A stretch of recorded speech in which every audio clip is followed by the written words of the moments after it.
Hello students, hope you are doing well. हमेशा की तरह बच्चों क्या करना है आपको, हमेशा की तरह आपको कॉपी पेन लेकर सिंसियरिटी के साथ बैठना है। बाकी मेरा काम है आपको समझाना।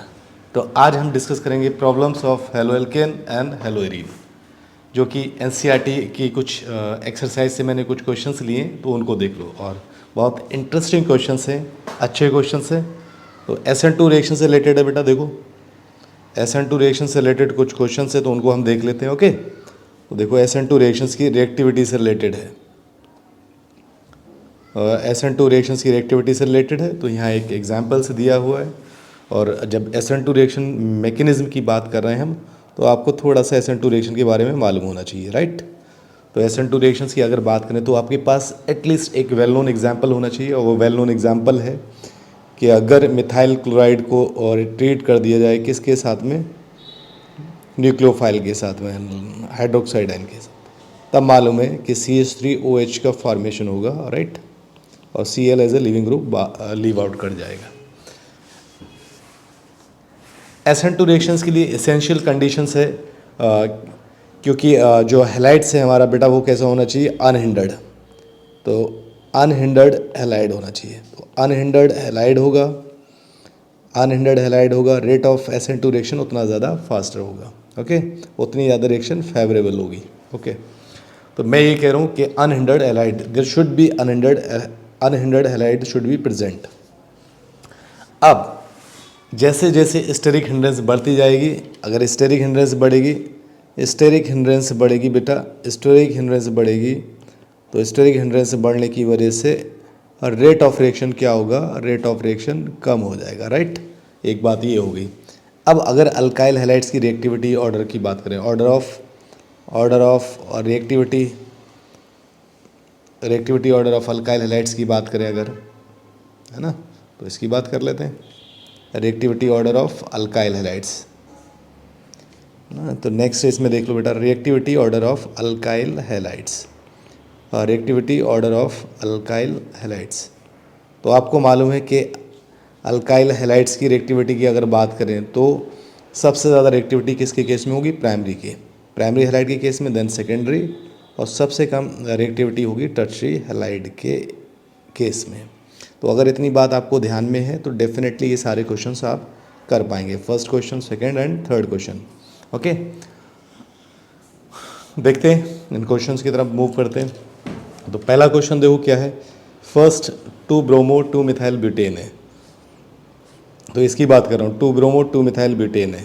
तो ब्यूटेन का स्ट्रक्चर ये हो गया, बॉन्ड लाइन यूज़ कर लेते हैं, ब्यूटेन नंबरिंग कर लेते हैं 1 2 3 एंड देन 4। 2 ब्रोमो है तो T2 पर Br लगा दिया आपने, 2 ब्रोमो। 3 मिथाइल है तो 3 पोजीशन पर methyl group, 2 bromo 2 methyl butane है। ओके, तो 2 ब्रोमो 2 मिथाइल ब्यूटेन है, तो 2 पर ही मिथाइल ग्रुप लगा हुआ है, तो 2 ब्रोमो 2 मिथाइल ब्यूटेन, एक ये है, इसे A बोल देता हूँ। और नेक्स्ट है 1 ब्रोमो पेंटेन, तो 5 कार्बन है, 1 2 3 4 5, नंबरिंग कर लेते हैं 1 2 3 एंड देन 4 एंड देन 5।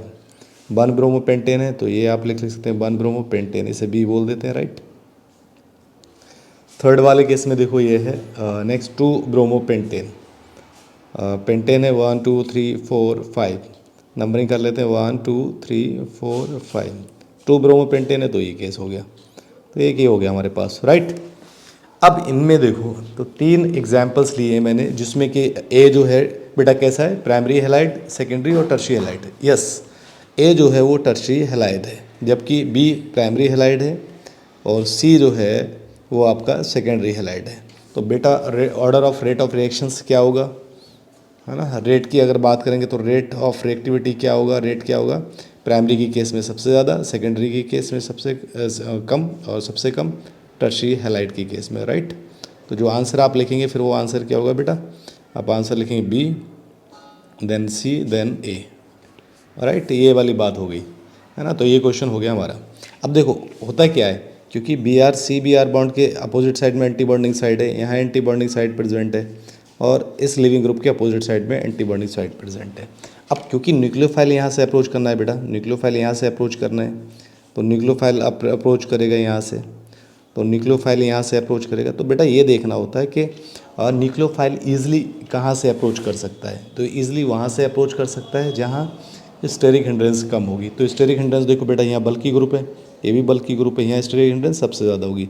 यहाँ ये एच है, यहाँ पर एच है, तो यहाँ बल्की ग्रुप हिंड्रेंस कम है, जबकि यहाँ पर देखो ये सेकेंडरी हेलाइड है, यहाँ बल्कीनेस है। तो डेफिनेटली फर्स्ट वाले केस में, फर्स्ट केस में मीन्स प्राइमरी हेलाइड के केस में, देन सेकेंडरी और टर्शियरी हेलाइड के केस में ये ऑर्डर रहेगा रिएक्टिविटी का। तो होपफुली ये आपको सवाल समझ में आ गया होगा। तो SN2 रिएक्शंस की प्रॉब्लम करना आसान है, बट ये है थोड़ा सा आपको कंसंट्रेट करना होता है, और थोड़ा प्रैक्टिस करेंगे तो डेफिनेटली आपसे SN2 मैकेनिज्म की रिएक्शंस हो पाएंगी। तो सेकंड क्वेश्चन की तरफ मूव कर लेते हैं। सेकंड देखो, सेकंड वाले केस में क्या दिया हुआ है ना। तो ये फर्स्ट वाला पार्ट था, सेकंड वाले पार्ट को यहाँ सॉल्व कर लेता हूँ। तो सेकंड वाले पार्ट में देखो 1 ब्रोमो, इसकी बात कर लेते हैं। 1 ब्रोमो 3 मिथाइल ब्यूटेन है, तो ब्यूटेन है तो 4 कार्बन ले लो ऐसे करके, ब्यूटेन नंबरिंग कर लेते हैं 1 2 3 4। 1 ब्रोमो है तो 1 ब्रोमो, और 3 मिथाइल ब्यूटेन, तो 3 मिथाइल ब्यूटेन 3 पोजीशन ब्यूटेन है, एक ये स्ट्रक्चर हो गया ए। सेकेंड है 2 ब्रोमो 2 मिथाइल, इसकी बात कर रहे हैं, 2 ब्रोमो 2 मिथाइल ब्यूटेन। तो इस तरीके से लिख सकते हो, नंबरिंग कर लो 1 2 3 4। तो इसमें 2 bromo 2 methyl, 2 bromo 2 methyl butane, ये सेकेंड है इस तरीके से। थर्ड वाली की बात कर लेते हैं, 2 ब्रोमो 3 मिथाइल ब्यूटेन है, तो ब्यूटेन का स्ट्रक्चर ये हो गया। नंबरिंग कर लेते हैं 1 2 3 एंड 4। तो 2 ब्रोमो है, 2 पोजीशन Br लगाया आपने, 3 मिथाइल ब्यूटेन, ये स्ट्रक्चर हो गया। तो बेटा इसे C बोल देता हूँ राइट में। अब इसका आंसर आप मुझे बताएंगे कि इसका रेट का ऑर्डर क्या होगा, है ना, SN2 रिएक्शन के लिए रेट क्या होगा, है ना, मुझे कमेंट करेंगे। आप कमेंट करके मुझे बताइए कि इसका आंसर क्या लिखेंगे, ठीक है। अगर आपको पहला समझ में आ गया तो डेफिनेटली ये सेकंड वाला भी आप कर सकते हैं, क्योंकि सिमिलर फैशन में है तो आपको प्रॉब्लम नहीं होगी, आसानी से आंसर आइडेंटिफाई कर पाओगे। ओके, तो ये आप कर लेना। थर्ड वाले केस में देखो, थर्ड वाले को मैं डिस्कस कर देता हूँ, और थर्ड वाले को डिस्कस कर देता हूँ मैं। तो देखो यहाँ तक ये बात अगर आपको समझ में आई है, और इसको मैं थोड़ा इरेज कर देता हूँ, उसके बाद तो स्पेस क्योंकि मुझे यूज़ करना है, तो यहाँ पर थर्ड वाले क्वेश्चंस को ले लेता हूँ मैं। ओके, थर्ड वाले क्वेश्चन की तरफ मूव करते हैं। तो थर्ड क्वेश्चन की तरफ बेटा देखोगे, यहाँ पर थर्ड वाले की तरफ देखोगे, तो थर्ड वाले की तरफ देख लो। तो थर्ड वाला दिया हुआ है 1 ब्रोमो ब्यूटेन, तो थर्ड का 1 ब्रोमो ब्यूटेन है, तो 1 ब्रोमो ब्यूटेन ये हो गया बेटा, 1 ब्रोमो ब्यूटेन, नंबर डाल दिया ना 1 2 3 एंड 4, ए बोल दिया इसको 1 ब्रोमो ब्यूटेन। सेकेंड है 1 ब्रोमो 2 2 डाईमिथाइल प्रोपेन, इसकी बात कर रहा है राइट, ये वाला। तो प्रोपेन है, 3 कार्बन लिखे आपने 1 2 3, नंबरिंग कर लो 1 2 3। 1 पोजीशन पे ब्रोमो है, और 2 पोजीशन पे 2 मिथाइल ग्रुप लगे हुए हैं, 2 2 डाईमिथाइल है ना, ये बी कंपाउंड बोल सकते हैं इसे। एंड थर्ड देखो कौन सा है, 1 ब्रोमो 2 मिथाइल ब्यूटेन है, ब्यूटेन लिखना है तो ब्यूटेन लिख लिया आपने, नंबरिंग कर लिया 1 2 3 एंड देन 4।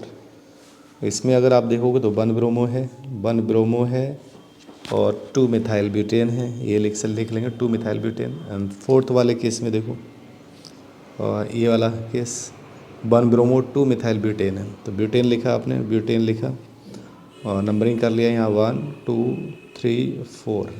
1 ब्रोमो है तो 1 ब्रोमो लिखा, एंड 3 मिथाइल ब्यूटेन है, 3 मिथाइल ब्यूटेन ये हो गया राइट, ये 3 मिथाइल ब्यूटेन, इसको डी बोल दो। अब क्योंकि यहाँ अगर हम देखें तो सारे ही बेटा कैसे हैं, ये प्राइमरी हेलाइड है। ओके, तो ये सभी जो है वो प्राइमरी हेलाइड है ना। तो इन सब में देखोगे बेटा तो सारे ही प्राइमरी हेलाइड है, ये सारे प्राइमरी हेलाइड है। अब जब प्राइमरी हेलाइड है तो मैंने आपको तरीका बताया है, प्राइमरी हेलाइड्स हैं सारे, सभी प्राइमरी हेलाइड हैं। तो अब क्योंकि जब प्राइमरी सेकेंडरी और टर्शियरी हेलाइड अलग अलग थे, तब आप आसानी से आइडेंटिफाई कर पा रहे थे कि SN2 रिएक्शन प्राइमरी की केस में सबसे ज़्यादा होती है, सेकेंडरी के केस में रेट कम होगा, और टर्शियरी हेलाइड की केस में रेट सबसे कम। लेकिन यहाँ सारे प्राइमरी हैलाइड हैं, लेकिन कंसेप्ट स्टेरिक हिंड्रेंस ही यूज़ करेंगे। तो इसकी बैक बॉन्डिंग साइड बेटा ये है, इसकी बैक बॉन्डिंग साइड ये होगी बी आर के अपोजिट साइड में, तो बैक बॉन्डिंग यहाँ पर होगी और इसकी बैक बॉन्डिंग साइड यहाँ होगी। बस आपको क्या देखना है, ये देखना है कि न्यूक्लियोफाइल जो है वो कहाँ पे आसानी से अप्रोच कर पा रहा है, राइट। यहाँ अप्रोच करेगा न्यूक्लियोफाइल आसानी से, या न्यूक्लियोफाइल यहाँ आसानी से अप्रोच करेगा, या न्यूक्लियोफाइल यहाँ आसानी से अप्रोच करेगा, या फिर न्यूक्लियोफाइल यहाँ आसानी से अप्रोच करेगा। तो जहाँ स्टेरिक हिंड्रेंस कम होगी बेटा वहाँ आसानी से अप्रोच करेगा।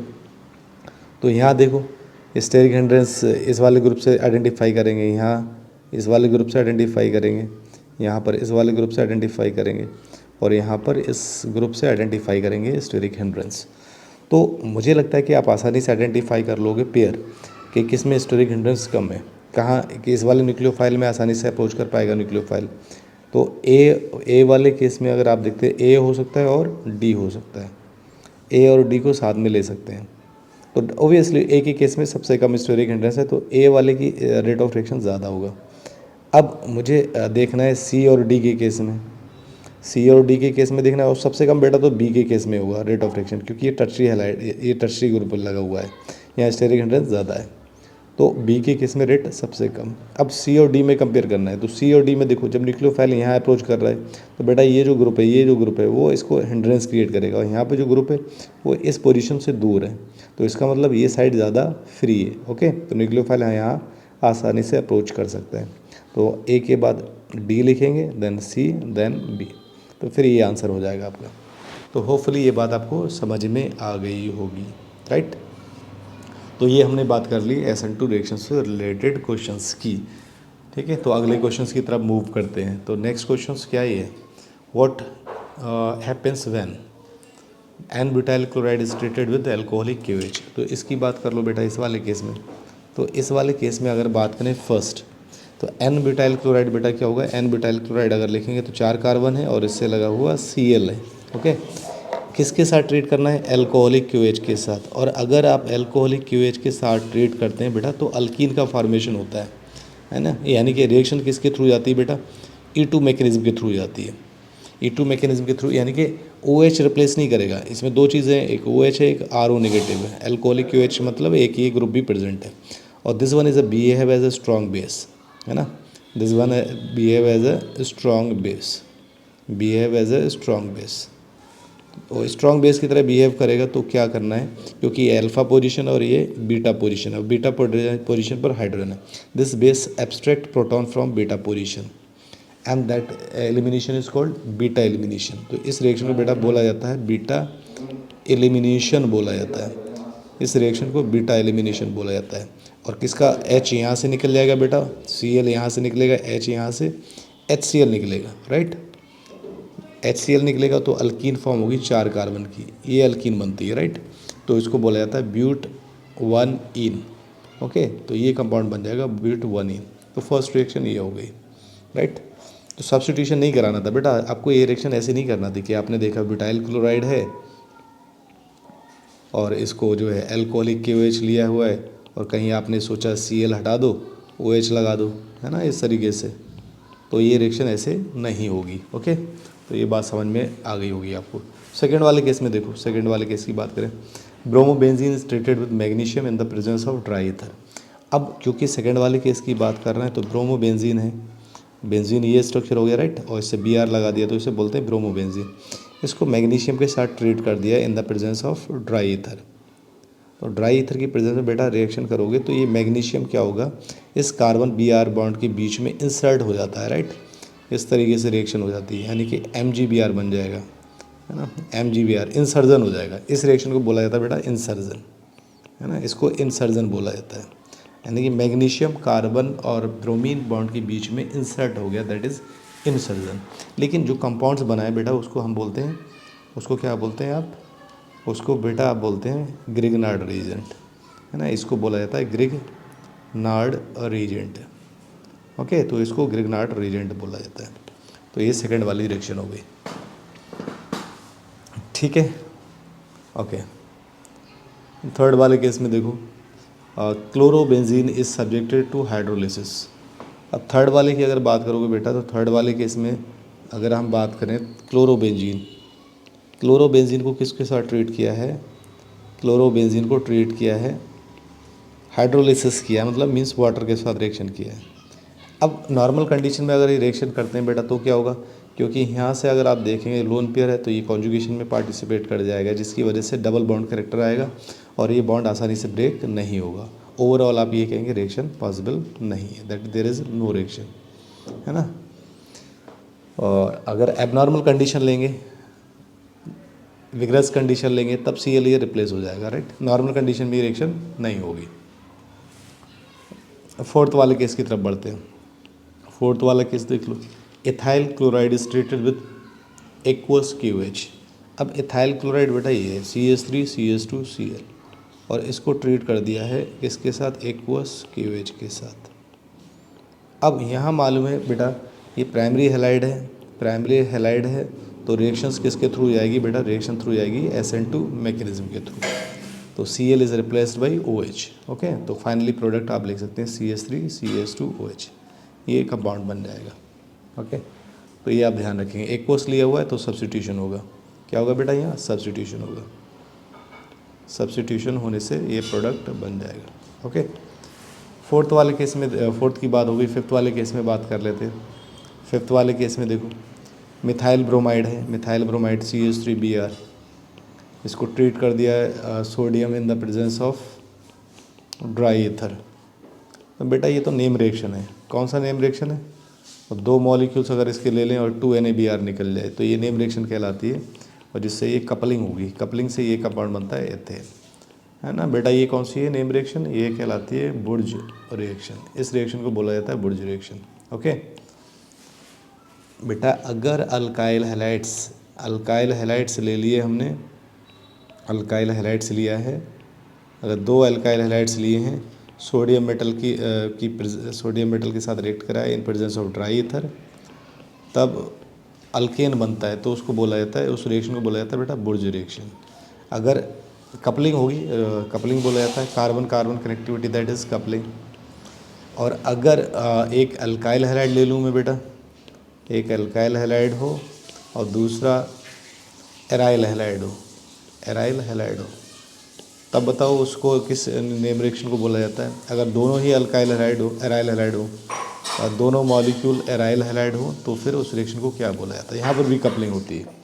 अगर अल्काइल हैलाइड है एक मॉलिक्यूल और दूसरा एराइल हैलाइड है, तब उसको बोला जाता है बेटा बुर्ज फिटिक रिएक्शन बोला जाता है, उसको हम बोलते हैं बुर्ज फिटिक रिएक्शन, उसको बुर्ज फिटिक रिएक्शन बोला जाता है। अगर दोनों एराइल हैलाइड हो तो उसको बोला जाता है फिटिक रिएक्शन, है ना। ये नेम रिएक्शन आपको मालूम होगी, तब उसको फिटिक रिएक्शन बोला जाता है।